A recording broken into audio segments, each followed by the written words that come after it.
To je oddaja na Coinov, portala Decrypt in z vami sva David in Stane. V njej razpravljava o Bitcoinu na preprost način. zelo po domače. Če ti je v družbi nerodno vprašati, vprašaj naju in posnela bova odgovor. Piši na info@decrypt.com. Živijo, David. Živa? Nekaj epizod nazaj smo se pogovarjali o davkih in danes bo nadaljevala.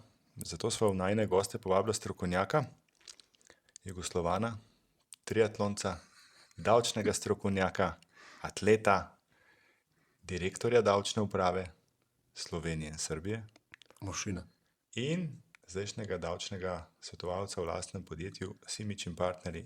Gospod Ivan Simič, dobrodošli. Pozdravljen. Rdeča linija naše oddaje je Bitcoin.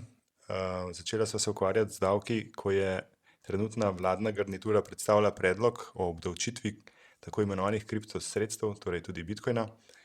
In sva rekla, da se pogovoriva z nekom, ki ima v davkih nekaj znanja, nekaj pojma, ker mi da sva bolj laika. In da začnemo na začetku, kako gledate na obdavčitev na splošno? Zakaj sploh pobiramo davke? Zakaj obdavčitev?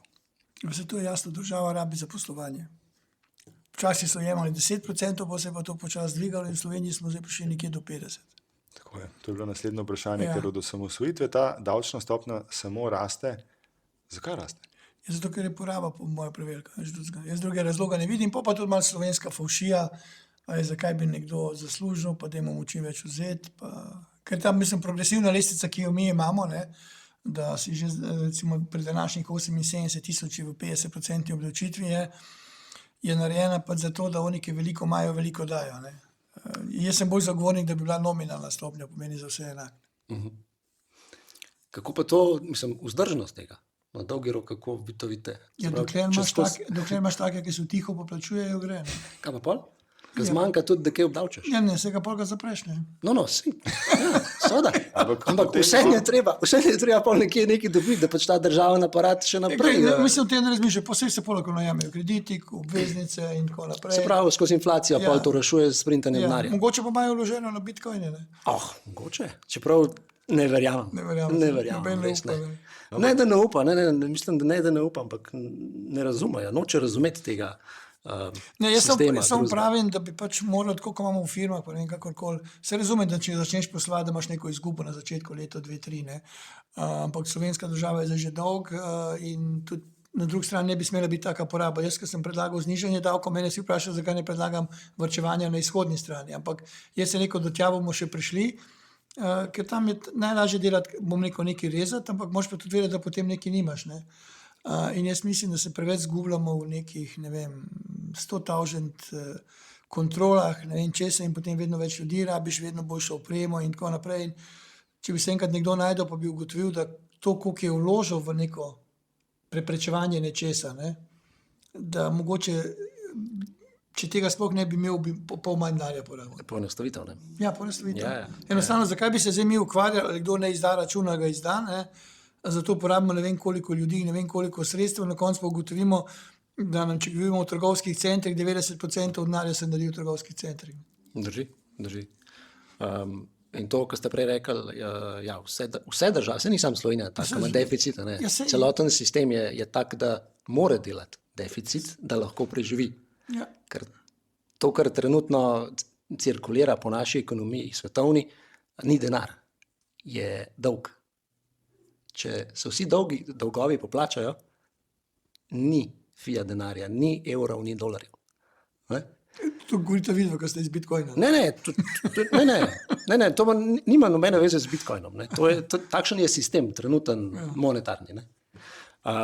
Tako da ja, kje smo stali glede davkov? Se pravi, na dolgi rok? Ja, eno vprašanje imam še, ki sicer za Slovenijo ni več aktualno, ampak za ostale suverene države pa je. Mi ne tiskamo svojega denarja, ne? Mi smo to suverenost predali Bruslu, ampak spet vprašanje o davkih. Zakaj pobirati davke, če lahko država tiska neomejeno količino denarja brezplačno? Ne vem, dobro vprašanje, ampak jaz sem navajen, da pač davk imamo in se s tem ne ukvarjam. Zakaj in kako? In bo ne bilo treba nobenih postopkov. Vsak bi vzel, koliko rabi. Ja, ampak kaj bi bilo Ne, z pač inflacijo? inflacija bi bila ja. višja. Ne? Veste, jaz sem živel v času, ko je bila inflacija res visoka, recimo, ko si zjutraj dobil plačo, če nisi do enih kupov marke, Ja. Si že izgubil 20-30%. Ali pa pralne stroje, ne, Ja. kakorkoli že. Danes to pa počnemo z Bitcoinom. a ne. Zdaj bi naj pa radi to obdavčili. Bomo o tem malo kasneje. To je prav, da obdavčijo, kaj imate. Zakaj? Se lepo všije, ker je Pa se uravno. pravi, nekaj, kar zaslužimo, ker že plačamo, nekaj davkov, preden sploh dobimo to. Tiste razlike. Dobro, to... Ampak bomo prišli pol na tole. Ja. Tako. Ker drugače ne bomo. Zdaj, vi ste bili znani kot direktor davčne uprave, pa tudi sicer kot davčni svetovalec, da poenostavljate, optimizirate in tudi davčno upravo ste v svojem mandatu kar zelo optimizirali, naredili prijazno. Jaz imam tudi eno osebno podjetniško izkušnjo, zelo dobro iz tistega časa. Kaj pa ostal državni aparat? Kdo bo pa to optimiziral? Ker to je pa potrošnik tega denarja neomejen. Moje izkušnje sem bil 3-krat direktor davčne in tudi v Srbiji, recimo, ko sem imel 6500 ljudi, ko sem prišel v davčno upravo, ki je bila res, veste, v jugoslovanski sistem, kot Srbija in tako naprej, zavezanci, golfajo, pa sem spremenil miselnost. Ne? To pomeni, da zmeraj tisti, ki je na vrhu, lahko spremeni miselnost. S tem, da jaz tudi, ko sem bil v Sloveniji obakrat, sem rekel, da zaposleni v FURS-u ali pa v davčni morajo imeti svojo, bom rekel, svobodo. Ne sme jim noben viseti na glavi. Jaz sem zmeraj rekel zaposlenim, ki sem tudi shodil okrog, sem jih obiskoval, sem rekel, če kdo naredi napako, mi takoj povete, da jo popravimo. Ne zaradi svoje napake pritiskati zavezanca, pa mu dokazovati, da nima prav, če smo mi naredili napako. Ne? In to je cela zgodba. Ne? Ker da se ti pol pritožuješ, pa ne vem kaj, pa iz strahu, ki si naredil napako, jo ne upaš priznati in rajš mu izdaš odločbo negativno, kot da bi priznal napako. Jaz sem jih poskušal prepričevati, da naj to napako priznajo, jo bomo popravili, gre življenje naprej. Cel kup zadev včasih ni rešenih, zato ker ni časa, ni bož, da jih rešujemo hitreje in če hitreje rešujemo, bo na koncu vse isto. Ne? Ampak, pa ker sem jaz šel, ker grem se to pol vrnil nazaj v tirnice, ampak jaz pravim zdaj, tudi če gledam zdaj, kako danes deluje finančna uprava. Jaz tudi, ker je ta direktor nastopil svojo funkcijo leta, takoj za mano, 10. junija 2022, se rekel, da je on super, torej, da je slab za zavezance, ampak da je zelo dober za davčne svetovalce. Ne? Ker? Zaradi tega, ker ne spoštujejo predpise v celoti in tako naprej, imamo veliko dela. V tem, ne? Ker če bi ti, če berete moje bloge, pa tako naprej, danes sem objavil še en blog, ki mi je direktor FURS-a trdil, da niso dolžni spoštovati sodbe Vrhovnega sodišča, ker se sodbe Vrhovnega sodišča nanašajo na konkreten primer, njihov je pa malo drugačen. In potem sem jaz pisal na Vrhovno sodišče, da mi povejo, kaj je res. In je Vrhovno reklo, mi ravno zaradi tega, ker želimo, da ena naša sodba pokrije čim širšo zadevo, ne odločamo o vseh zadevah. Ne? In da mi je šlo konkretno za SP-je, kjer je bila sodba Vrhovnega sodišča, da če SP ima pogodbo z DO-jem, je vse v redu, ne? Ker ima pogodbo in je ok. In jaz sem rekel, sam direktor FURS-a sem rekel, da je bo to prenesel na zdravnike, ki jih zdaj gledate. Ne? In on mi je odgovoril, da pač to ne moramo primerjati. Ne? Ja, tako da zdaj to se bo danes objavil, tako da zdaj bo malo jeze. Dajmo prebrati to tisti, ki še niste. Ja, to preberite. Pa vas kdo posluša? Dobite kakšen odziv? Spremenijo kaj? Mislim, da bi kdo v državi spremenil, ne. Slišal sem, da berejo moje bloge, ampak tako, kot me zadnjič tudi en novinar vprašal, ali bo kdo moje predloge sprejel, ne. Zdajšnja vlada. Jaz 1000% da zdajšnja vlada mojih predlogov ne bo sprejela. Pa ne zato, ker ne bi bili dobri, recimo. Ne, zato, ker so moji. Ja, to je smiselno, ne? Mislim, tako logično. Vprašal vas je, zakaj bo Janševa vlada to sprejela. Ja, zato, ker ste rekel, da ta ne boja. Tako. Pa ste poslušali, ok. Jaz bi se vrnil sam še nazaj, prej ste govoril o delu na finančni upravi. Nekako zavezanci ali pa državljani imamo vedno mnenje, zdaj je prav ali narobe, da je učinkovitost v javni upravi ali pa v takšnih službah nižja kot v zasebnih službah. To drži po vaših izkušnjah? Bi rekel, da ja. Ja. Bi rekel, da ja. Pa se tudi sami vidimo, če kaj čakamo, ampak spet moramo nekaj vedeti. Zelo veliko ljudi v državni upravi dela in so pridni. In naredijo hiter. In tisto, kar res, ko si moraš dati svobodo. Recimo jaz, ko sem prišel, vsi veste, odmera davka na promet nepremičnin, to je zdaj, ko sem bil nazadnje direktor, si prinesel napoved, so rekli čez en mesec. Jaz sem prišel in sem rekel, gledajte, ko nekdo prinese napoved, v 3 dneh mora dobiti že, koliko mora zaplačati. To pa tako kot Trump. Takoj, ko je nastopil, je rekel, zadeva je enostavna. Če jaz prenesem, ampak sem rekel, mislim, se tam da v meji 80 000 evrov. Ne? Bom povedal, zakaj. Davek je 2%. Če bi nekaj prodalo za 80 000, je to začunaš tako hiter. Je to Jurija 600 in konc. Pošlješ mu po mailu, koliko mora plačati, na kateri račun, on gre plačati, dokler on plača, je odločba izdana. Pri notarjih sem šel še naprej, da sem rekel, da notarji, če se sklenja pogodba pri notarju, da ni treba, da se od notarja prenese original pogodba na FURS, ampak notar, ki je zaupanja vredna oseba, pošlje po mailu pogodbo na FURS, FURS mu pove, koliko mora plačati, on plača, mu odmerijo in mu FURS pošlje odločbo, da je dal plačan in samo se še može v sodnem registru zmeniti, da to potrdilo velja. In zdaj to tako poteka. Ne? Zakaj sem pa rekel 80 000? Veste, da neka nepremičnina, ki je nekdo proda za 80, recimo za 60, FURS pa reče, da je vredna 80, to je 20%, to je minimalna razlika, ki me nekdo poskuša okrog prenesti. In se zato vsega pol počakaš na kapitalskem dobičku, ki mu pol odmeriš, pa se bolj posvetiš, pa tako naprej. Ampak ta 2% davek je pomemben, da če čim hitreje preneseš lastništvo, se pa lahko naredi hitreje. Ne?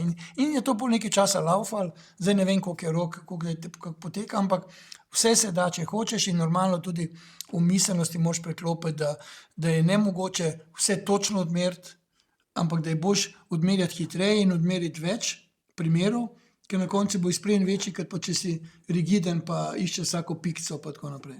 In kako je v tem primeru, naprimer, v vašem primeru, ko je prišlo do napake, recimo uslužbenca pri odmeri, se je to rešvalo? Ne, gledajte, moje stališče je bilo zmer, da mora biti zmer v korist zavezanca. Ne? To meni, če je FURS naredil neko napako, dajmo jo takoj popraviti. Povemo, kaj smo naredili narobe, zavezancu se lahko tudi opravičimo, nič ne stane tista beseda oprosti. In zadeva, in bo zavezanc vesel in bo z veseljem plačeval davke, ker s takim pristopom, ki ga imamo danes, vem, kaj meni včasih kdo reče, saj ko plači davek, ne bom plačal, zato ker zapravljajo nekontrolirano. A veste, in to ni način. Mi bi morali predvsem delati na zavesti in tako naprej, in ne iti visoko. Veste, ker nekdo reče, se je prav, da plačajo prispevke, ne?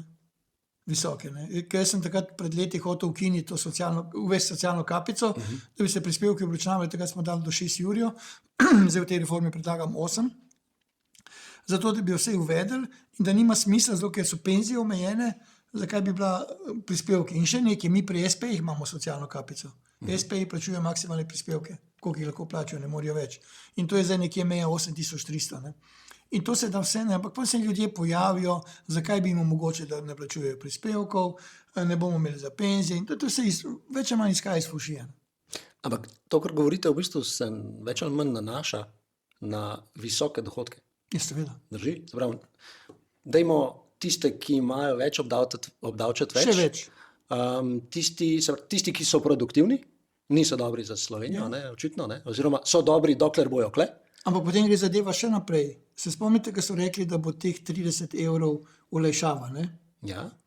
In potem je nekdo pogruntal, da oni, ki veliko zaslužijo, pa plačajo veliko davka, bodo od te olajšave imeli več, zaradi tega, ker on od 30 evrov, če plačajo vstopni 50%, dobi 50% nazaj, je tako, od tistih 35. Nekdo, ki pa je v spodnjem razredu, pa plačuje 10% ali pa 16%, bo podbil samo 16 nazaj. In takrat so rekli, da je to krivično. Absolutno. In da morajo uvesti progres. Tako da, gledajte, meni, kad se tle logika konča, pol se umakneš, grem napišem en blog. No, ampak kako sploh, spet če gledamo za naprej, ne? Vsi, ki imajo neki, bojo prej ali slej šli ven, drugam, bojo preselili. Zdaj tako, odvisno v katerem življenjskem obdobju je. Ne? Če je upokojen, je Slovenija fantastična za živeti. Se strinjam. Ker jaz tudi imam primere, recimo k meni v pisarno pridejo občasno kakšni tujci, Švicarji, Avstrijci, Nemci, tudi Američani, ki so se odločili, da pridejo živeti v Slovenijo. So se upokojili, bodo živeli v Sloveniji in super. Za nekoga, ki pa hoče nekaj delati, ki hoče nekaj ustvarjati, normalno, da bo šel nekam drugam. Ne? Šel bo nekam drugam, kjer bo lahko, vidimo, da naši pač jih tudi sprejmejo po tujini, veliko jih v tujini študira in pa tudi tam ostanejo, eni se vrnejo, tako da mi bi morali biti malo bolj, ne bom rekel v easy, zato ker jaz sem cele dneve v službi, pa nisem v easy, ampak malo bolj sproščeni, ne tako govori, da si golfajo, ker ne golfajo. Pol mi govorijo, bogate moramo še bolje obdavčati, bogati so obdavčeni v progresiji, 40, 45, 50% in to govorijo oni, ki so obdavčeni 16. Tako. Ali pa so seveda so na Ali pa nekih celo socialnih niso. Ali pa prispevkih. celo a ne? niso. In jaz tudi v mojih reformah, ki zmeraj predlagam dvig splošne olajšave, pomeni, da množico teh malih z nižjimi dohodki se izključijo iz odločitve. A mislite, da ljudje razumejo, da vse, kar država, vse, kar dobijo subvencij, vse, kar dobijo nekih socialnih, Plačajo oni. Ja.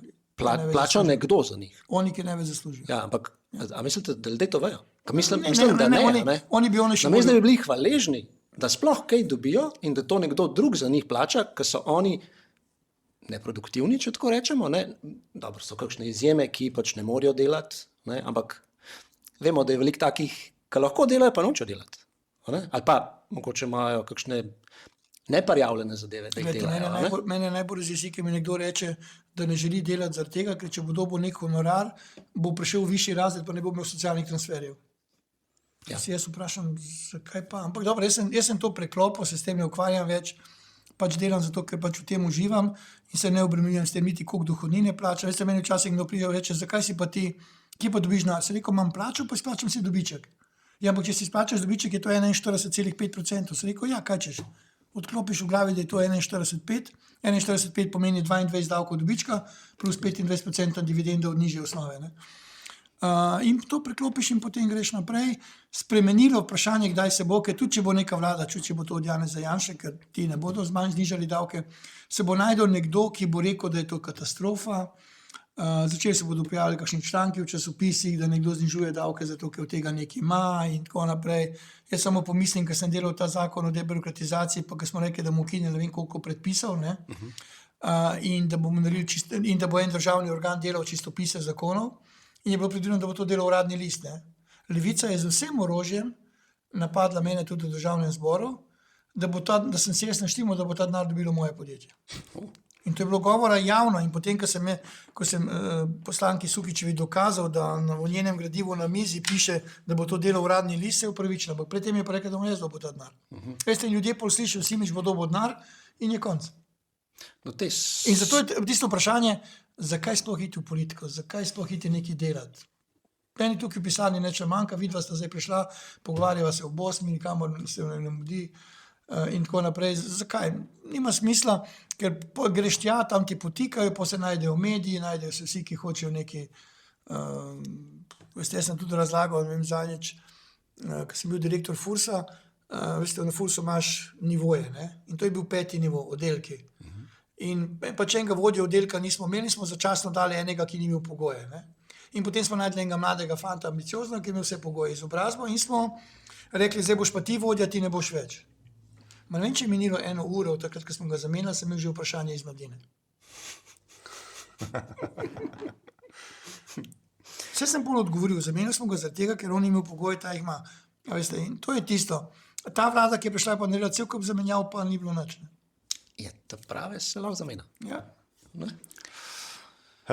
Ja, v vašem predlogu davčne reforme za razvoj omenjate seveda ogromno nekih sprememb ali pa poenostavitev, ampak občutek imam tako, da generalno nekje bi poenostavili in spustili nekje bi pa to nadomestili. Se pravi, pod črto bi država pobrala enako.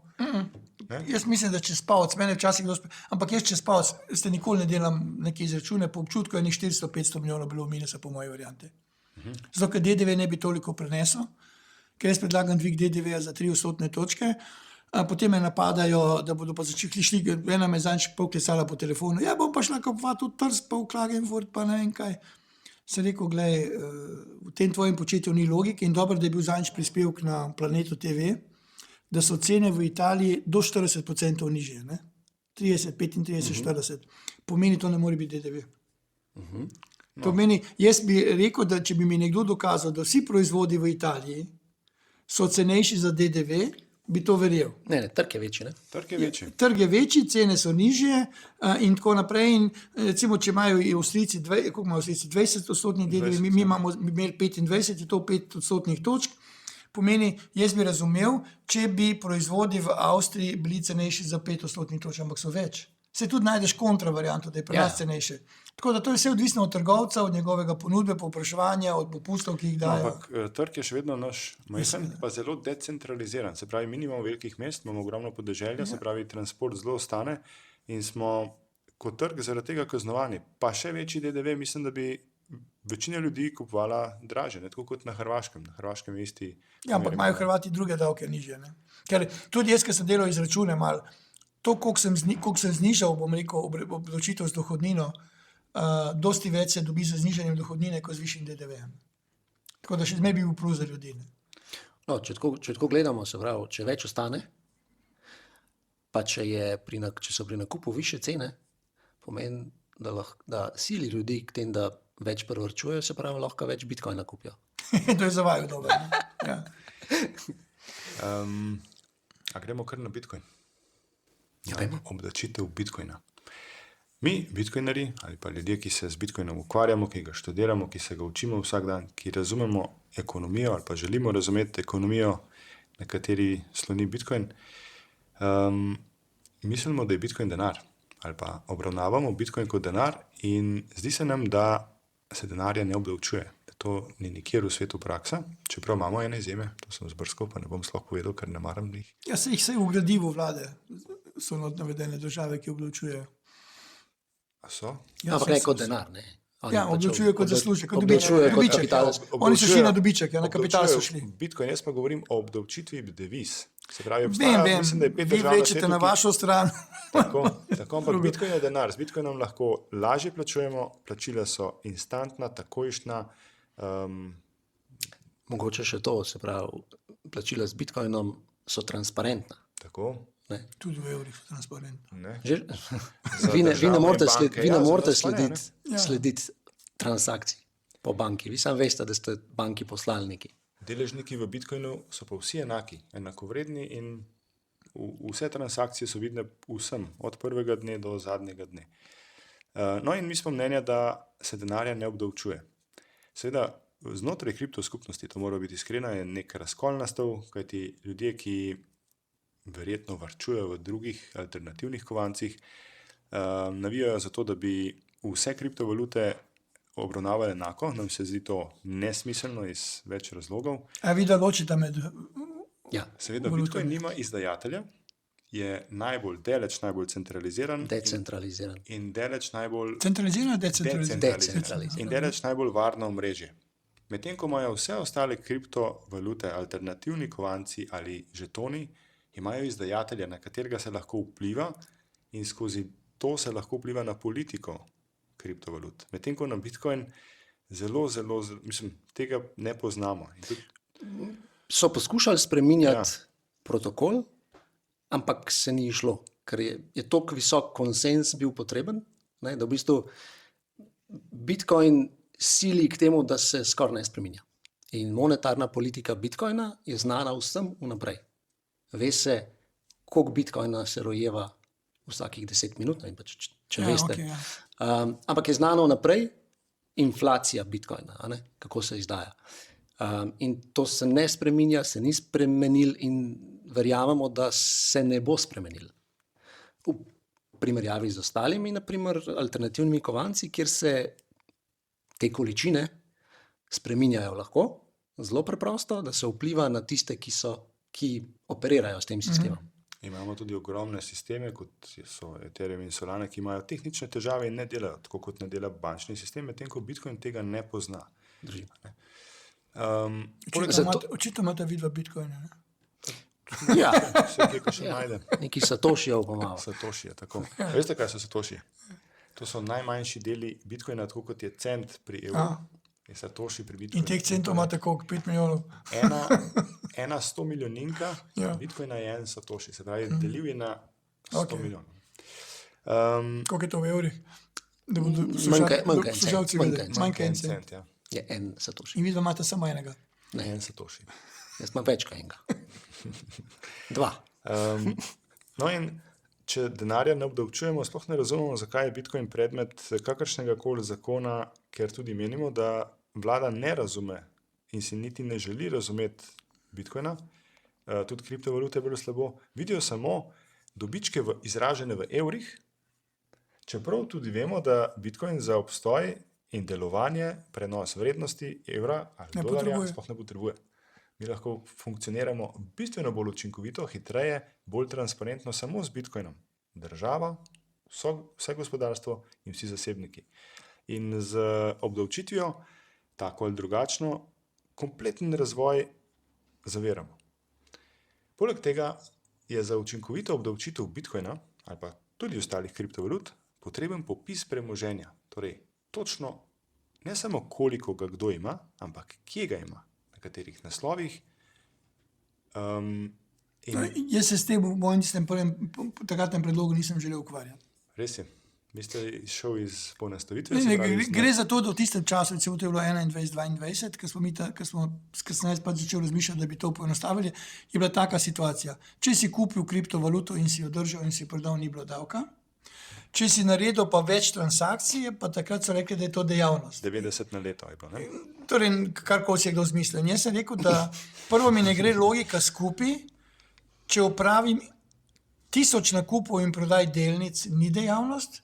Če pa upravim 150 nakupov in prodaj Bitcoina, pa je dejavnost. In to meni nikoli ni bilo jasno in zaradi tega sem rekel, bomo nekaj naredili, da to poenostavimo. Naredili bomo nekaj, kar je enostavno in takrat smo mi v zakon, ki smo ga mi pisali, ampak smo ga pisali to, kar sem jaz diktiral, ker sem jaz pač rekel, dajmo to narediti, je bilo prvo, kar je bilo meni, da v zakonu striktno zapišemo, da ne glede koliko, prvo smo rekli, nas ne zanima, kaj se dogaja gor.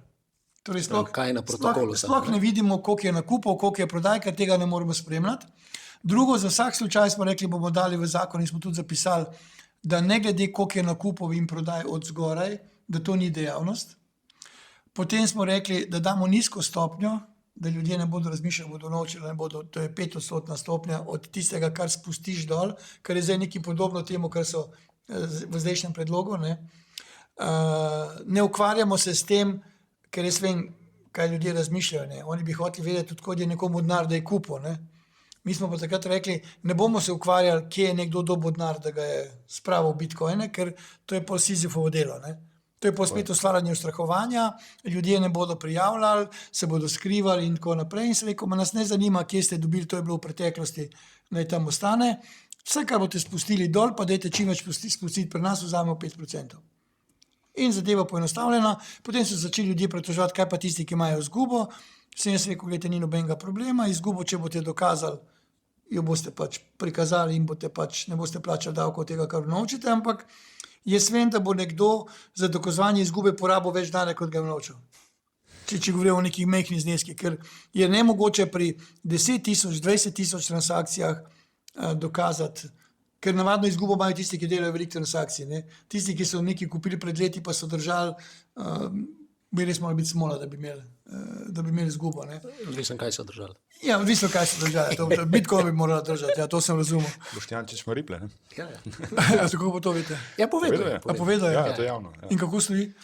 Zaenkrat je imel srečo, ker je bil en tak pump. No, ampak ta pump je že zbledel, ni? Se ne spremljam. No, zmer je za njega.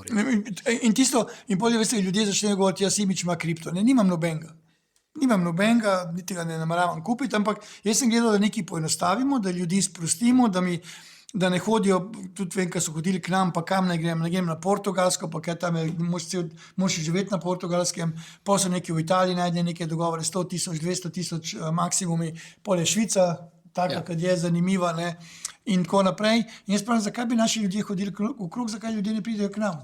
In daš 5%, naj še oni pridejo, kaj imajo, morajo postati naši rezidenti, pomeni tukaj se morajo prijaviti, če hoče tukaj živeti, si mora nekaj kupiti, ker sigurno en, ki ima veliko bitcoinov, ne bo šel v najem, dobro, zdaj odvisno, koliko je racionalen, ampak in to bi bilo in bi se nekaj dogajalo, ampak takrat so to vse zabetonirali, ustavili. A pa ste vi takrat se tudi kaj posvetovali z Bitcoin skupnosti? Ne, jaz sem imel sestanke, torej bilo je v Arboretumu eno srečanje, ki sem tudi predaval. Tiste, ki sem jih takrat spoznal, da se s tem ukvarjal, sem se malo predebatiral, ampak veste kaj, jaz tako rečem, če smo mi takrat pripravili neki zakon, ki je nizko obdavčitev, zakaj bi se sploh še kaj veliko pogovarjali? Ker potem s temi pripombami, ki je bilo toliko pripomb, se je vse skupaj zavlekli. Mi bi drugače ta zakon danes imeli. Zakaj razmišljam tako?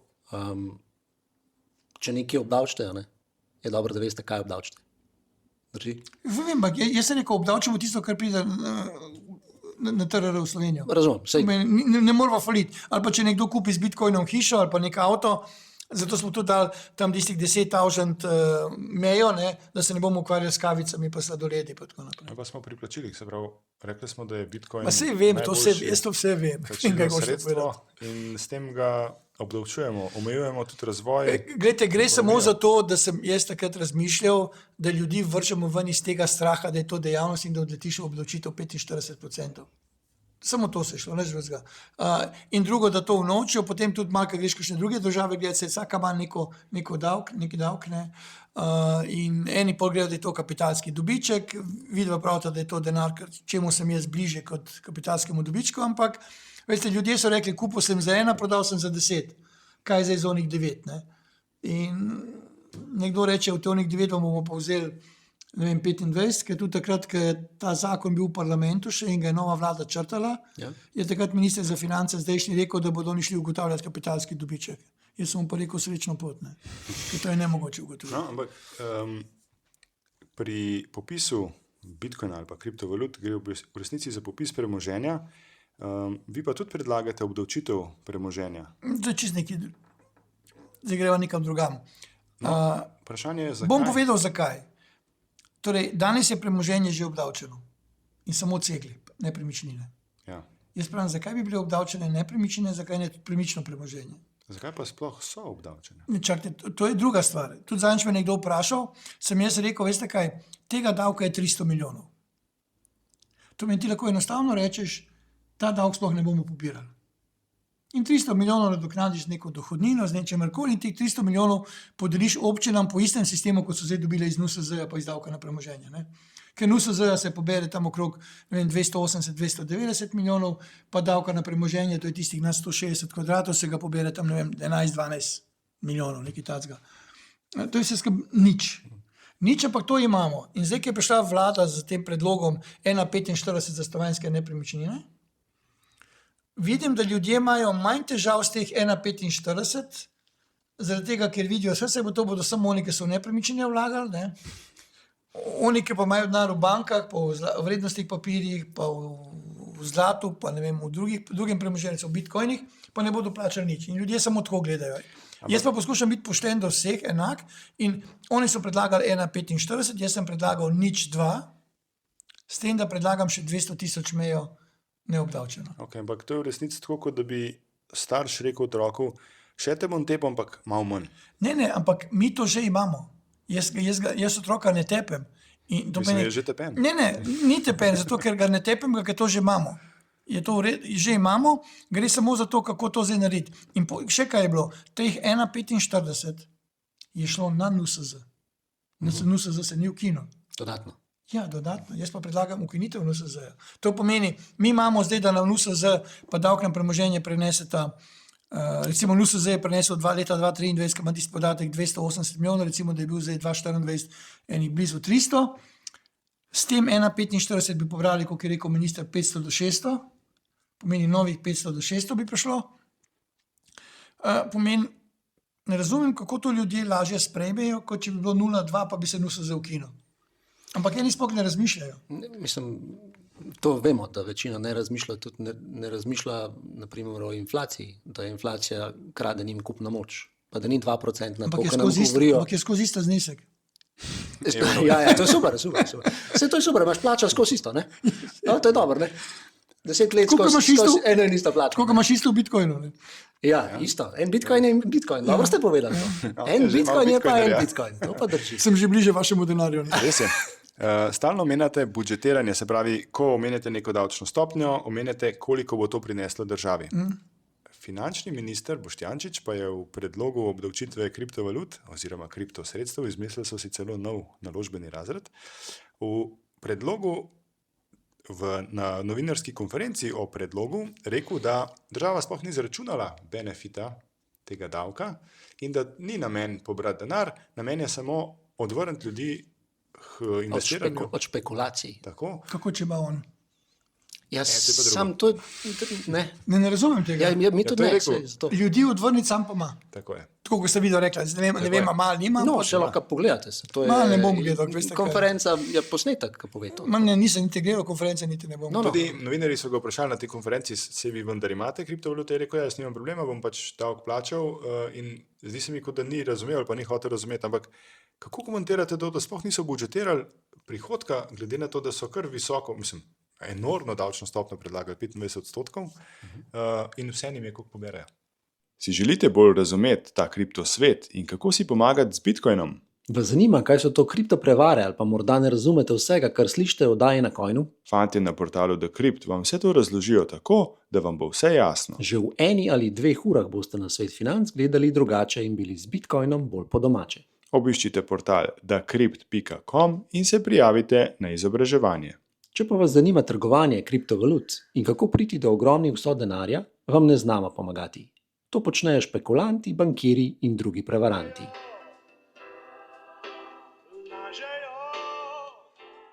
A ni to malo? Zato se pa jaz lahko šel z mojim predlogom, pa tudi nisem nič računal. A veste, če oni, ki imajo vso mašinerijo, nič ne računajo, jaz pa tako rečem čez palc 400-500 milijonov, recimo v mojem predlogu minusa za vsemi olajšavami plus s temle dvigom DDV-ja. Torej, in tisto, kar jaz hočem reči, te 400 milijonov mojih izgubljenih ali 500 niso izgubljene. To so dobili državljani. Tako je. Oni dobijo v svoje žepe. In ti moraš tako predstaviti, ti ne smeš predstaviti, da je to izguba v proračunu. To je, bom rekel, prihodek ali pa večji ustvarjeni, bom rekel, dohodek državljanov. In ti državljani bojo pač nekje drugje trošili. In bodo porabili, in boš dobil preko DDV-ja nazaj, zato se prirajam dvig DDV-ja, ker se bo vrtel. Dobil sem eno idejo. Tudi mi Se bomo to se bojim. na koncu leta rekli državi Fursu, ki bo vprašal, od kje je kakšna stvar, nisem nič računal. Jaz nič ne vem. Kaj pa jaz vem, od kje je to prišlo? Vse pri vas se vse vidi, vse gre TRR, to se vse vidi. Ja, res je. Vse nočemo nekaj skrivati, ampak hočemo razvoj, hočemo boljše poslovanje, boljšo prihodnost za otroke, da se izognemo inflaciji. Pa mi smo rasli z inflacijo, pa smo preživeli. Ampak sivo ekonomijo, ki jo zdaj ne maramo. Ne, tudi če ni bilo sive ekonomije. Takrat je bilo rekel, pač svetel. Ste rekel, da je bilo treba v Belgiji Saj že smo bili kupiti dosti marke. stari. Ja, mi smo že siva ekonomija. smo morali kupiti zato, da smo imeli kaj denarja. Ne? Ja. Evo, zdaj smo v isti situaciji, zato imamo Bitcoin. Enostavno moramo preliti v hranilec vrednosti, ker sicer jutri bo mleko, a veste, ker se mleko podraži z 1 evra na 1,20, ljudje to kar sprejmejo, ker ni nič nominalno, ampak to je 20%. To je Ne. nora podražitev. Če je 2%, se ti ne spomniš? A ja, bolj moram Ali pa kar verjeti. 1, ali pa 2,5. Ja, to morate verjeti, kaj država. Seveda, ja, halo. Noben ne ve, Moja ideja je- da statistični urad spreminja košarico, s katero meri to. A ne? Tako je. Bi pa zelo vesel bil, če tisti, ki mislijo, da je res 2%, pa pol, ali pa 3, ali kakorkoli že v zadnjih nekaj letih. A res sam toliko več porab za svoje življenje v mesecu ali kaj več? Jaz iz lastnih izkušenj je bilo to tako, rečemo 30%, tudi 40% na letnem nivoju v zadnjih letih od 2020 do zdaj, No. recimo. In Od kje to zdaj? s tem razmišljanjem, s tem vedenjem, poglejmo graf Bitcoina v evrih obratno. Se pravi, Bitcoin je fiksen, vrednost evra pa pada. Zato se je težko zamisliti. Ja, ampak mi se v resnici ukvarjamo in tudi davčni predlog je nastal na podlagi tega, da nekdo profitira, ker ima Bitcoin. V resnici pa samo evro izgublja vrednost. Mi pa še davek plačamo na to. A ni to noro? drži. A ni to noro? Čisto ima ta Bitcoin, ja. Ja, se to še. 2. Veste, kakšno je pravilo med bitcoinerji? Vedno govori o Bitcoinu, izobražuje ljudi, ampak nikoli ne govori o svojem Bitcoinu. To je pa še ena tema, odlična tema. Kot direktor davčne uprave 2-krat pri nas, a ne, in 1-krat v Srbiji, ali poznate primer, da je davčna uprava izgubila kakšen podatek, da je bil kakšen vdor v informacijske sisteme in da ste izgubili osebne podatke zavezancev na ta način? Tudi, da bi se spomnil. Ne, z meni je bilo govora, da se lahko zgubijo, ne? Ampak ne spomnim se, že vi kaj spomnite, ampak Ne, jaz tega primera nisem Mislim, našel. uradno nismo tega najdali. Ja. Kar nekih hekov sem raziskal, ampak ne, tega ni bilo, nisem ker našel. je koliko, mislim, je varno, jaz nisem imel nikoli. Ampak, poglejte, v Sloveniji vsi poznamo vse. Če nismo sosedi, smo bratranci, če ne pa bratranc, sosed od sestrične, ki ima nekaj z nekom. In državni aparat je enormen. Ljudi, ki imajo pogled v podatke vseh zavezancev, je kar nekaj. Vsi ti ljudje. Se imate še banke, mora dodati, ne? No, torej, če popišemo premoženje, kar naenkrat bomo vsi vedeli o vseh, koliko imamo, kje imamo. Ampak to bo varno. Ne, to ni. To bo tam nekje na davčni upravi. Jaz vem, ker sem bil v Srbiji, takrat smo tudi, to je bilo isto vprašanje v Srbiji, ker sem jaz takrat prišel, smo pa s takratnim ministrom so hoteli uvesti pač obdavčitev tega, oni so rekli, navzkrižno preverjanje premoženja, ne, to, kar je pri nas ugotavljanje, koliko premoženja imaš in koliko imaš prirasta premoženja, sem jaz takrat predlagal in smo tudi takrat dali to v zakon in v pravilnik, da so vsi tisti, ki so imeli premoženje nad 350.000 evrov, so ga prijavili. Ne? In smo naredili obrazce in so oni prijavili premoženje in so se pojavile ta vprašanja, koliko je to varno in tako naprej. Zato jaz sem imel izkušnjo iz Slovenije, ker v Sloveniji, ki je šla delati osebne davčne preglede, v Sloveniji ni bila narejena nulta pozicija. Torej ni bilo nulta točke in potem karkoli si ti rekel, da imaš denar, je Furs rekel, da je to bilo na črno. Recimo, če si ti, ki si moral prijaviti premoženje, če si rekel, da ima 100.000 evrov gotovine, ki si jih lahko privarčeval ne vem koliko letih, je Furs rekel, ne, vi tega nimate, to je črno in so obdavčili po dohodninski lestvici. 70% takrat, ne? Vmes je bila tudi pol tista stopnja leta od 1.1.2014 je bila 70%. Ja. No, na kaj napeljujem? Namreč, mi imamo pa primere iz zdravstva, ko se je nekdo poškodoval, šel domov iz urgence in je kar naenkrat dobil ponudbo kakšnega podjetja, da bi si povrnil odškodnino prek neke zavarovalnice. Se pravi, ta podatek, da se je poškodoval, je ušel iz sistema. Slučajno. Ali je ušel iz sistema, torej ne vem, jaz mislim, da je bilo najbolj verjetno, da je nekdo bil na urgenci. Pa da je tam. No, ampak jaz bi pa rekel, da ker se vsi poznamo in to se ne sme zgoditi. Ja, malo, ampak dogaja se, ne? No, napeljujem pa na to, da imamo v svetu pogoste napade na ljudi, ki imajo kriptovalute.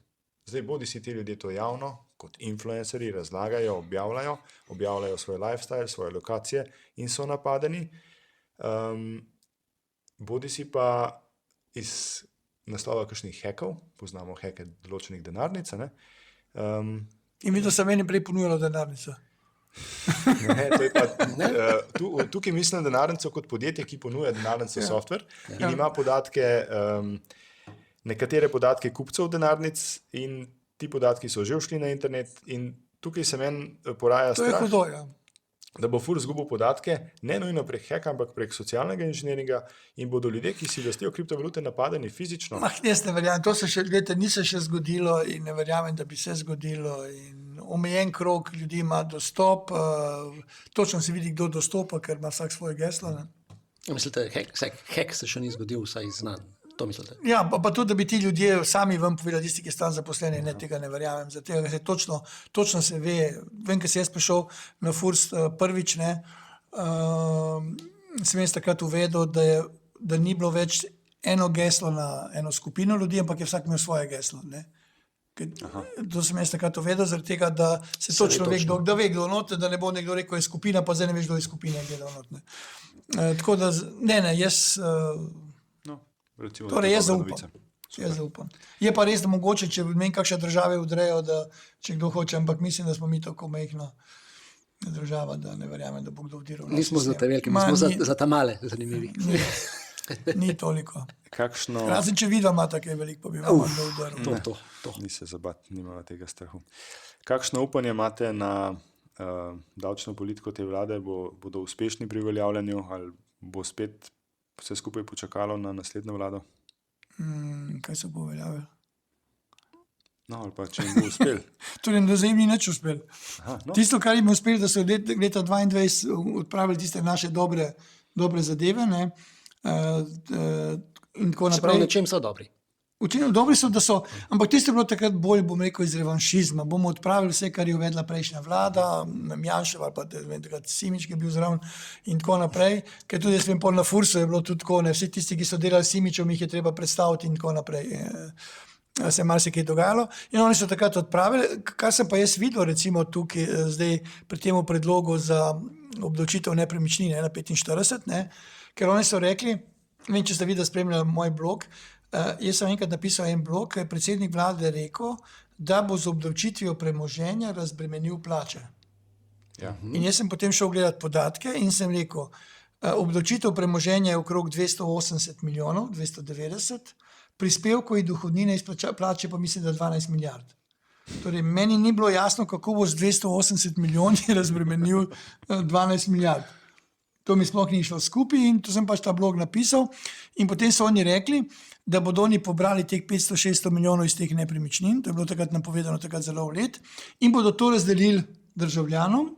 Zdaj pa kako ti lahko to razdeliš državljanom? Najbolj enostavno je, da poveča splošno olajšavo, katero so pa oni fiksirali na 5000, ker letos bi morali biti 7500. Ne? Pomeni, kako boš ti zdaj, mislim, jaz tega niti ne bi sploh napisal v predlog zakona, ker če sem prej zablokiral dvig splošne olajšave, potem je pa podajam kot, in potem še nekaj so dali not, da je tudi možnost, da bi uvedli 6. dohodninski razred, katerega je že predlagam vsa leta, kjer bi bila vstopna meja 500 jurjev, moj predlog je milijon, in bi bila udavčitev, mislim, da so rekli 20%, moj predlog je nad 1,10 milijon. In že če rečemo ta 6. dohodninski razred, ki jo jaz predlagam, kako ljudje ne znajo razmišljati, ali jih žene fovši, ali ne vem kaj. Jaz sem takrat predlagal, da bi uvedli 6. dohodninski razred, tisti, ki pride v njega, potem vse, kar je čez, nad milijon plačuje 10% dohodnino. Ne? In potem so me nekateri mediji, pa neki strokovnjaki napadli, da to ni prepošteno, da čistilka bo morala plačati od 16%, on bo pa plačal 10%. Ne? Ampak noben sploh ne pomisli, kako prideš v on zgornji razred. Se pravi, nekdo bo plačal $500 milijona. Skoraj $500 milijona dohodnine, da bo prišel. Premalo. Ja, to je premalo. Zato, ker ona plača 16 od... Veste, in to hoče reči, in v takem okolju je težko delati spremembe. Jaz sem siguren, da v Sloveniji je veliko ljudi, ki vejo, kako zadeve poenostaviti. Ampak zakaj mislite, da je težko narediti? Zakaj ta preklop? Zato, ker se najde toliko ljudi, ki te začnejo rušiti. Ali je to opozicija, ali pa opozicija predlaga, pa je koalicija in tako naprej. In tega ni nikoli konec. Torej, zmer iščejo variante, zmer potikajo, pa se to mediji. Šli zdaj v politiko, ampak je to še ostalina prejšnjega sistema, socializma? Ne, to je isto potrebovanje samega sebe, kar je on predlagal, ni dobro, kar mi predlagamo, je boljše in tako naprej. Je to posledica, da se vsi poznamo, da je premajhen bazen različnih ljudi? Mogoče mislim, da se preveč poznamo. Ne? Ja, vsi se poznamo in to je lahko. Ampak veste, jaz pravim, vi bi sigurno imeli veliko ljudi, ki bi šli. Ampak zakaj? Prvo, veste, meni je bilo najbolj smešno, ko sem jaz bral, da sem šel na FURS zaradi dobre plače. Mislim, to je meni... A veste, vsak lahko mojo bilanco pogleda in vidi, koliko je dobička in se meni splača iti na FURS ali ne. Jaz sem torej lahko rečem, da davčnim svetovalcem ni bilo nikoli toliko dobro, kot da njo zdaj. Ker je vse zakomplicirano. Ker je vse zakomplicirano, ker FURS izdaja nezakonite odločbe, mi se pritožujemo, na koncu uspemo in tako naprej in tako naprej. In to je tisto, kar je narobe. Ne? To je tisto, kar je narobe. In normalno, zdaj bomo videli, vsi veste, da 23. decembra so predstavili to davčno obdavčitev stanovanjskih, oziroma nepremičnin stanovanjskih plus stavbnih zemljišč. Mi smo danes že v maju. Zakona ni videti. Pa je bilo rečeno, da bo to takoj sprejeli, da bo to on, da... Veste, to je... Reformo narediti je kar zalogaj. Dajte mi še eno mnenje povedati. Predlog o obdavčitvi kriptosredstev je bil podan na 17. aprila, torej pred velikonočnimi prazniki, pred 27. aprilom in pred 1. majem, torej pred prvo veliko sezono dopustov v Sloveniji. Meni se je zdelo, da je to kar malo namenoma. Očitno po tem, kar govorite vi, da ne, da je to enostavno nesposobnost. Ne, veste ga, včasih, če ne želiš imeti veliko pripomb, daš takrat, ko veš, da bo najmanj ljudi to obrali. Ne. To je tudi možno, je možno, torej ne bom rekel, da ni možno, je možno. Ja. Okay. Kako pa vi vidite, Slovenija je zdaj v zadnjem obdobju ena više obdavčenih držav? To je že ves čas. No, ampak zakaj ne bi mi bili ena nižje obdavčenih držav, ki bi privabljala kapital, ki bi privabljala znanje? To smo lahko, mogoče bo po naslednjih volitvah. Koga moramo pa voliti? Ja. Imamo sploh alternativo, res zdravo alternativo. No, ampak recimo, da gremo v to smer.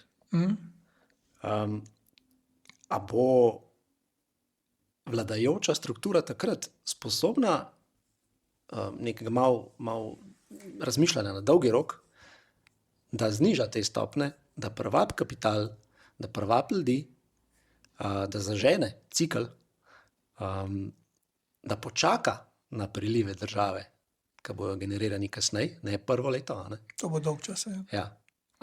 A so sposobni to? Ker jaz ne vidim nobenega, da bi bil sposoben razmišljati dlje kot kar 2 leti. Torej, sposobno je spremeniti zakonodajo. Recimo, že ta moj predlog reforme, če bi že to uvedel, bi bilo nekaj stimulativnega, sploh ta nad milijon evrov, da je pač mi tisti, ki imajo visoke plače, lahko tukaj ostali. Jaz sem tudi siguren, da ima kateri športnik. Zdaj moramo nekaj vedeti, vidim, da ljudje mešajo, pa včasih omenjajo Dončića, pa neke nogometaše. Veste, mora biti športi, za katere ni treba biti tukaj. Ne? In če si ti igraš košarko v Ameriki ali pa nogomet v Nemčiji, moraš biti tam in si njihov rezident, kakorkoli obrneš, ne moraš biti nikoli naš rezident. Ampak če imaš pa kakšne druge zadeve, da pa lahko, ne, recimo ti, ki gre v Monako in tako naprej, Kolesari. ker jaz tudi pravim, da v Monako nisem si nikoli mogel predstavljati, da je lahko smučar v Monako. Ker smučar mora več čas smučati, ali smučar na južni polobli. Na vodi. Ja, na vodi, tudi tam je premalo placa. In tako naprej. Tako da so določeni športi. Jaz sem siguren, da bi ti športniki ostali pri nas, tudi če bi plačali malo več, kot plačajo tam, ker tam moraš kupiti nepremičnino, pa tako naprej. Ampak bi že družina bila v domačem okolju. Veste, in bi bila družina, žena ti kot kolesariš, dobro, če ne gre družina s tabo, je tudi v redu, ampak včasih tudi ne gre, pa ima kje biti v okolju, kot pa da tam sedi med tistimi stenami in tako naprej. Tako da to se da narediti, ampak problem je, jaz vidim drugi. Slovenija je zdaj postala znana po tem, da ima visoko obdavčitev, da se ne splača tukaj vlagati, da je toliko in toliko podjetij šlo iz Slovenije, zdaj predvsem na Hrvaško, pa dol proti Srbiji, pa Bolgariji, pa Romuniji, ne? Pa tudi Bosna in Hercegovina, da veste, nekdo, ki je postavil halo v Bosni in Hercegovini, kdaj se bo on vrnil nazaj? Ja, čez neki let kvečem, ne? Zelo težko, zaradi tega, ker ima dol cenejšo delovno silo, ki bo zmeraj cenejša delovna sila, dol je postavil že halo po nižji ceni, kot je tukaj, se ne bo vrnil. Neki tujci, ki prihajajo v Slovenijo, meni so skozi rekli, niso pomembne menedžerske plače, pomembne so pridne roke. Ampak če sem jaz menedžer in mene iz Amerike pošiljajo v Evropo delati, prvo na globusu Slovenijo skoraj težko najdem. Ne? In mi po nekdo reče, veš kaj, mi bi pa hoteli, da ti greš v Slovenijo. Jaz sem pa rekel, v redu, kaj imamo še? Imaš Hrvaško, imaš Srbijo, imaš Bolgarijo, imaš Romunijo, imaš Črnogoro. Nam je vseeno, kje si, si od nas 11.000 km, ali 11.300, je čisto vseeno. Ne? In on potem reče, kaj pa meni ostane? In če njemu ostane od tiste njegove bruto plače v Sloveniji manj kot pol, v drugi državi pa 3/4, bom rekel, sorry, jaz bom šel v to državo. Zdaj pa sam še pogleda, koliko je, bom rekel, BDP, pa koliko so plače, pa koliko je ono pa tisto, pa koliko je obremenitev plače in ugotovimo, da so mu te, bom rekel, južne države dosti bolj ugodne kot Slovenija in gre tja. In potem oni se bodo težko premaknili. Pa še Bitcoin je obdavčen. Ja. Ja. Kako pa gledate na to, da se pravi, ali zato, da ima država nižjo davčne stopnje, si predstavljam, da je nek vpliv iz Bruslja ali pa še iz kje drugje, da ne smeš toliko znižati davčno stopnjo. Ampak mi smo samostojna država, neodvisna. Okay. Ampak ne zdajamo niti lastne valute. Pa svoj denar imamo, pa... Glejte, se imajo tudi druge države nižje stopnje, torej se nismo mi edini. Hočete reči, da to ni problem. Glejte, če ima Romunija, pa če ima Vpliva Bolgarija, zakaj mi se moramo sami odločiti, ampak normalno moramo pa nekaj narediti na potrošnji. Veste, Okay, se pravi- ne more biti, da ti skleneš pogodbo, pa kar še, da se povečuje, pa nekaj bo treba ustaviti, pa nekaj ne moš takoj kupiti, pa nekaj ne moš takoj imeti, pa zracionalizirati število zaposlenih, pa tako naprej. Jaz pa razumem, da se to da narediti. Da se narediti, samo, gledajte, zdaj pa takole, vi gledate racionalizacijo, imate medije proti sebi. Absolutno. Vi se boste vsako jutro zbudili z vašo fotografijo na prvi strani, kako ste odpustili tega, kako ste onemogočili plačo, kako ste naredili to, kako ste naredili tisto, in potem se vprašate, zakaj mi pa to treba. Saj tudi, ko sem šel na FURS, je bilo nekako dogovorjeno, da ne bom več kot 1 leto. Ker zakaj? Jaz imam tukaj podjetja svoja, sem bil pripravljen nekako svoje znanje prenesti, ker meni prav, da sem se jaz nekaj naučil. Jaz tam nimam kje zvedeti. Kaj če tam zvedeti? Nič, jaz tako samo svoje znanje prenašam, neke ponastavitve, ker recimo to jaz danska predavam, pa ker ljudi vprašam, če vejo, kdo je uvedel informativni izračun dohodnine, to dobite izpolnjeno. Današnja mladina ne ve. To sem jaz uvedel. In je bila zadeva čisto enostavna. Čisto enostavna je bila zaradi tega, smo rekli, vse podatke imamo, vržemo jih not, ukinili smo samo tisto zbiranje računčkov za 2%. Veste pa, še to je bila taka zadeva, ki ljudje ne vejo, oni pravijo, zakaj si to ukinil. Sem rekel, glej, Preden sem to predlagal ministru, da ukinemo, sem vprašal, koliko ljudi uveljavlja olajšavo. Ta 2% z računčki. In mi je bilo rečeno 15%. Sem rekel, koliko je povprečna stopnja, koliko je povprečni znesek, in sem rekel, da je znesek bil nekje, 150 evrov. Sem rekel, v redu, vsem damo 300 evrov dodatno olajšavo. In ukinimo. In potem mene, ne rekel, da me razjezi, ampak se mi ne zdi pošteno, da mi nekdo reče, zakaj si mi ukinil 2% zbiranje. Ja, ukinil sem tega zaradi tega, ker si prej uveljavljal 100 evrov ali pa 50 evrov olajšave, zdaj imaš pa 300. Takrat smo mi šli z olajšavo na 3500 evrov, ne, zdaj je to že dosti več. In take zadeve. Potem je pa to normalno uvedeno, to, da pač vsi podatki so not, pol normalno so mediji takrat iskali napake, pa ne vem kaj vse, ampak napak ni bilo. Recimo, ko sem bil v Srbiji sem pol uvedel, Srbija je imela, več obrazcev za prijavo dohodkov, sem rekel, bomo uvedli enega in smo uvedli en obrazec in imeli so 1200 računov za vplačila po občinah. Jaz sem uvedel enega. Pa veste kako? Sem ga dal pred 1200. Kakšna umetnost. Potem je pa država naprej delila na 1200. Ja. Vse se da, samo moraš pa imeti zmeraj za svojim hrbtom ministra, ki to razume in podpre. Ker če imaš ministra, ki to ne razume in ne podpre, in jaz sem do zdaj imel z ministri pa srečo, Bajuk, Dinkić pa Šircelj, ki so to razumeli in smo lahko naredili. Če se malo nazaj vrnem, jaz sem razumel, da večje spremembe so možne takrat, ko bomo ljudje spremenili miselnost, pa razumevanje, kje vse nas davki čakajo, pa kaj vse je treba spremeniti. Takrat bomo lahko poleg tega ljudem bodo morali razumeti, kaj se spreminja. Jaz vidim, da veliko ljudi sploh ne razume, kaj se spreminja. Nekateri sploh ne razume, kako neke stvari delujejo. Vse, ker meni danes nekdo pride pa reče, zakaj moram plačati 25% davek od razlike pri prodaji nepremičnine. A mi to imamo že ne vem koliko let. 18, od leta 2006, ko smo takrat reformo delali. Ljudje še tega ne vejo. Pol upokojencev, da včeraj me je klical en kolega, se je razburjal, bil je lansko leto pol leta v službi, pa je imel pokojnino in ima doplačilo 200 evrov. Zakaj imam 200 evrov doplačilo? Se rekel, glej, če bi bila moja višja olajšava, bi imel 0. To je tisto, torej nekaj moraš dati, torej nekdo mora vplačati, ne more biti vsi brez. Ampak to tudi pomeni, da bi mogle biti stopnje res enostavne, čim niže seveda, pa bi bile razumljive. No, ampak včasih se tudi zoperstaviti tem neumnostim ne moremo, ker jih je toliko in so tako razdrobljene, da Seveda. Se ne da niti boriti proti vsem tem aparatu in nesmislom. No, na drugi strani ne. Zahteva, se pravi, nižje davčne stopnje zahteva tudi sekanje stroškov optimizacije na strani države. Ne. Normalno. Vemo, da, kot smo že prej malo načeli, ni vse rožnato na drugi strani. In ja, če bi bila tam večja učinkovitost, ljudje, ki trenutno tam delajo, pa bili v privatnem sektorju, ne, prost trg dela vzad, pa če sploh rečemo prost trg, lahko ne moramo reči, ampak recimo trg dela bi to pojedel. Ne? Prej ste načel, ko ste omenil pokojnino. Kako pa gledate na to, da recimo prispevke za pokojnino, prispevke za zdravstveno varstvo, pač jih avtomatsko moramo plačati oziroma nam jih delodajalec plača. Pa vemo, da vsak mesec ali pa leto manj dobimo za to, kar vplačujemo. Ali pa bomo dobili v prihodnosti, naprimer pokojnino. Ne?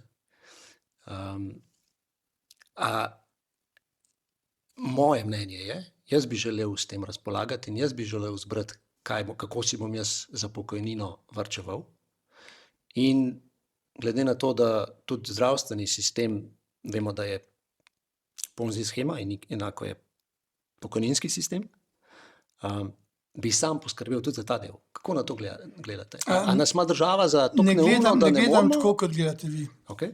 Iz enostavnega razloga, ker vem, kaj bi se zgodilo. Če bi vi morali sami plačati prispevke, pa bi neki dan imeli nek mesec, neke stroške, bi plačali tiste stroške. Če bi morali, in potem bi se vam začeli nabirati prispevki, minus, bi bili vedno bolj v dolgovih, ne, do države. Ne. Zato jaz pravim, jaz sem zagovornik tega sistema, ker vem, delam z ljudmi, delam z zavezanci, vem, kaj pomeni, vem, ko imam tukaj včasih koga, ki mora plačati, ker se mu je na kartici nabral, ker ni plačal prispevke, ne. In zdaj mora poravnati in potem iščeva situacijo, kako pa ga vprašam, zakaj nisi plačal, pa ja nisem mogel, ker imamo recimo malo prej SPI sami plačujejo prispevke, ne.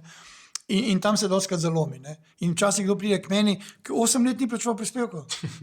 On meni prinese tisto svojo kartico od Fursa sklep po izterjavi in gor gledam poseko, pa kaj si ti počel vsa ta leta? Ja, pa bila kriza, pa nisem imel, pa ni šel posel, pa se mora nekaj drugega kupiti, pa otroci, pa tako naprej. Zato jaz pravim, da ta sistem, koga imamo, pa imamo recimo, da moramo v 5 dneh tudi plačati prispevke, ne, če ne plačaš, takoj se uselja država, je boljša varianta. Ne. In tudi jaz v mojem nobenem predlogu ne predlagam znižanje prispevkov. Ne. Zaradi tega, ker znižanje prispevkov lahko pripelje do znižanja socialnih pravic, do znižanja pokojnine. Pokojnina je pa odvisna od tistega koeficienta, ki ga vzame. Odvisna je predvsem tudi od plačil, čeprav v času volitev pride do tega, da pokojnina ni odvisna od uplačanega prispevka, ampak od tega, koliko si glasen. Tako da zaradi tega, kaj si ga... A ne bi bilo boljš, a ne bi bilo miselnost drugačna, če bi imeli denar, ki ne bi izgubljal na vrednosti.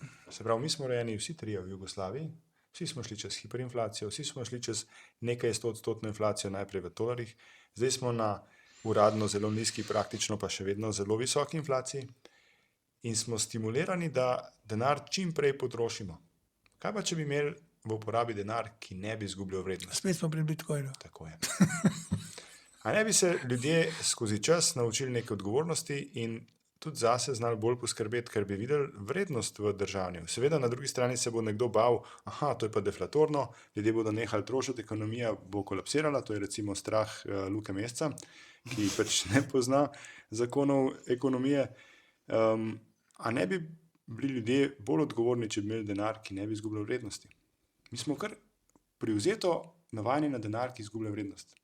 No, pa se tega ne zavedamo, ne? Pa se tega sploh ne zavedamo. Vse, ko bo inflacija nič, bo vsi se uredili. Ja, uradno bo nič. Uradno bo nič. Govorimo o realni inflaciji, izgubi. Ne, ampak to mogoče... Glede, razumem vaš vem, kaj hočete videti povedati, vse to razumem, veste, ampak veste, vidva sta v temu not, imata Bitcoin ali karkoli že dela, s tem se ukvarjati, veste, velika večina ljudi, jaz včasih mi pride kdo s telefonom, niti nima e-davkov na telefonu. Tudi jaz jih nimam. Vsak mesec No, bom pokazal, kako se vsak mesec plačam. Bom pokazal, veste, in vse imaš tako na telefonu, nimajo niti tega. Kako bo on pol šel neke bitcoine, pa menjava, pa nakupi, pa... Pa zato smo mi tukaj, se jih naučimo. Ja, pa ne boste mogli vse naučiti. To je zelo preprosto. Jih je preveč. Vse veste, kako je. Če imaš interes, a ne? Ampak je preprosto, nimate pa e-davkov na telefonu. Nočemo jih imeti. Ne, zakaj nočete imeti? Se imate nadzor nad svojimi prilivi, odlivi. Imam na računalniku. Se veste, kaj se zgodi, če je aplikacija na telefonu? Kaj? Ne veste? Kaj? Mislim, podatki gredo, ne? Kam mi pa kdo? Ampak v redu, gredo podatki. Kje imam pa pol bitcoine? Strojni denarnici. Strojni denarnici. Izven telefona. A veste, ni kaj? Povezano v mreži. Zdaj pa spet skačemo ven iz naše rdeče niti. A veste, da je Evropa ugotovila, da kriptirane komunikacije ne more razrešiti? Predrago je vsako sporočilo dekriptirati, prebrati in nazaj zakriptirati in se pretvarjati, da nismo videli. Ne? In so zdaj z ponudniki operacijskih sistemov sklenili dogovor, to počasi, angliško se reče, enforcirajo, kako je? Uveljavljajo, da bodo operacijski sistemi, začenši z Microsoft Windowsom, delali snapshote v realnem času vsega, kar pišemo. Se pravi, napravam ne bomo mogli več zaupati. Zato poznamo posebne naprave, ki hranijo te zasebne ključe. Iz teh naprav zasebni ključi ne grejo, torej nihče nam ne more odtujiti nekaj, kar ti zasebni ključi zaklepajo. Recimo Bitcoin. Res, da to spet pomeni to, kar sem prej omenjal, tiste napade na Bitcoinerje, to pomeni večjo osebno odgovornost, večjo osebno nevarnost, ker odgovornost prevzemamo v svoje roke, nimamo bank ali skrbnika, ki bo skrbel za naš denar. Ampak jaz vidim problem v tem, da smo navajeni inflatornega denarja, da smo navajeni od prelaganja odgovornosti na institucije, zavarovalnice, banke. Ampak tako sem že prej povedal na začetku, rešitev je čisto enostavna. Imaš v glavi, da imaš zmer 1200. Še slišal? Se pravi, vaša plača je vedno ista, če naslednjih 50 let. Samo malo manj dobiš. Ja, in enako bo tudi s pokojnino, če jo boste dobili. Ne? Bomo. Tudi vi zdaj boste dobili. Ja. Mi smo isto govorili, ko smo bili mladi, v mojih časih smo isto, ko sem bil v vaših letih, da ne bo pokojnine, pa je. Tako da bo. Ampak od nekje bo treba dobiti denar. Ja, pač nekdo bo takrat delal. Ne? Nekdo si bo izposodil. Mogoče bo takrat bitcoini obdavčeni 50, pa bo več denarja za pokojnine. Ja, sem ne bojo klepali.